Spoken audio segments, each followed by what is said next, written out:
Can I just take you on a little sidetrack here? Because I'm looking over some of the numbers. I think the 1.1 billion that don't have access is a number you see a lot. But something that surprised me was that 90% of the deaths are of children 5 and under.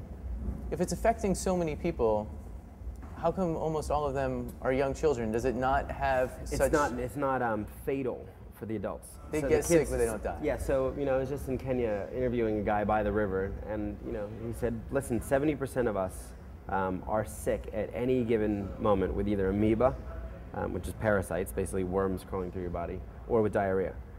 You're not dying as an adult. As a kid, you're dying of dehydration. Right. Because your body just can't, your 3-year-old or 4-year-old body basically can't take being that dehydrated. There's also a challenge sometimes. It's a sort of vicious cycle. As a child, you'll get dehydrated and then your mom will give you the same water. 2 things will happen. Either your mom will give you the same water that made you sick in the first place, and that runs right through you, or your mom will say, I'm going to give the kid less water so that this stops happening. Because every time I give the child water, it comes straight out. So that's why those deaths are in under 5. The sickness, parasites aren't lethal all the time. Schistosomiasis can be if it goes in and attacks the kidneys. Trachoma is another waterborne disease. So that's causing blindness, but you're not going to die. Yeah. Is the problem, well, let's stick with water.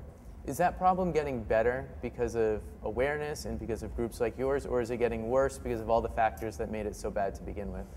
It's getting worse, just by the math, really. So there's, so of the Earth's water, about less than 1% is drinkable.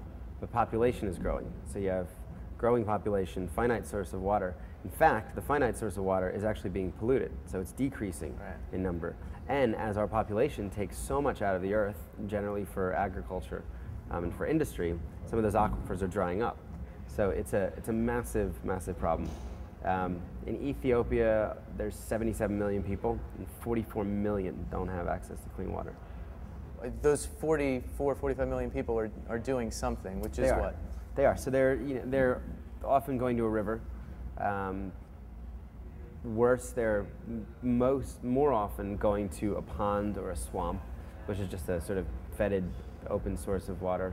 And in a lot of places, they'll dig in a riverbed. So they'll go to a dry riverbed and they'll dig down. Sometimes it's 1 person down, sometimes it's 2, sometimes it's 4 or 5 people, and they're just handing up the water. The problem with any of those low sources is that it's bringing, contaminated water. The water's contaminated normally by feces, and it's generally animals. Well, when it rains, all that sweeps down to the lowest point, and that's always where everyone's getting their water. If it's down to the pond or down to the riverbed, that water's then becoming contaminated. So you're just past a year into this project. You say you're going to do it forever, whatever that means. Where is it now? You're traveling a lot. You're doing, give us an update. Yeah, we started selling, a $20 bottle of water and said, I gave myself a very difficult challenge in that I promised to give away 100% of the water, 100% of the money raised from charity water to build wells. So to do that, I sort of borrowed from a model here in the city called it's a foundation called the Robin Hood Foundation, and one guy bankrolls all of their admin. Well, it happens to be like a $20 million admin, but he and his friends say, we'll take care of that, and every dollar of the public's money will go to programs. So we didn't need $20 million, we needed to pay for a few people and eventually get into an office.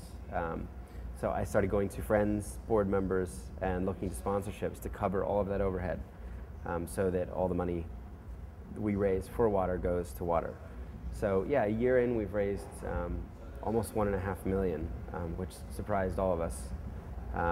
We've got more than like 7,500 donors, which is great, because that's the way that we want to raise money, is the lowest common denominator. Someone gives me 20, it's a lot more interesting than, put it this way, if a well costs $5,000, I'd much rather have 250 people give us $20 than some guy give us $5,000. Right.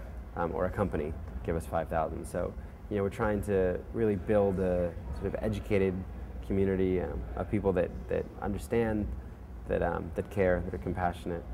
And then what we do is we prove all of the wells.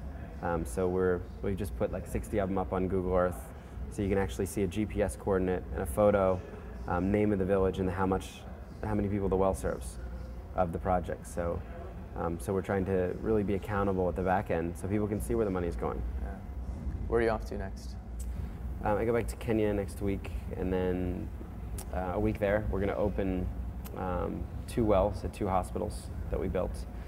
Open a well at a school, and then I'm going to go up to northern Uganda, where we did our first 6 wells, and then we did another 10 in the refugee camps up there, and then I'm going to go see if there's anything we can do about the flooding.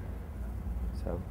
This would be an easy question to not be totally honest about. Do you still get the same kick you did at the beginning? Yeah, I love it. I can't wait. If it was next Thursday, I'd be happier than. Yeah, I mean, because you see the impact, or because why? I mean, I just love. I mean, I love Africa. I'm going to India to start a new project over New Year's. I'll love that too. You know, I love. You know, on our 1-year anniversary, it was my sort of birthday present that I asked for was to build, to raise enough money for a well. So today is my 32nd birthday. Happy birthday to you! And we walked into this hospital, and it was just shocking. I mean, they were taking muddy river water. You turn on the taps and brown water came out, and all the sheets were brown on the beds. The clothing was brown. And it was just sort of shocking, you know, to imagine 100 patients visiting a day, you know, and often patients coming even to take antiretroviral drugs, or,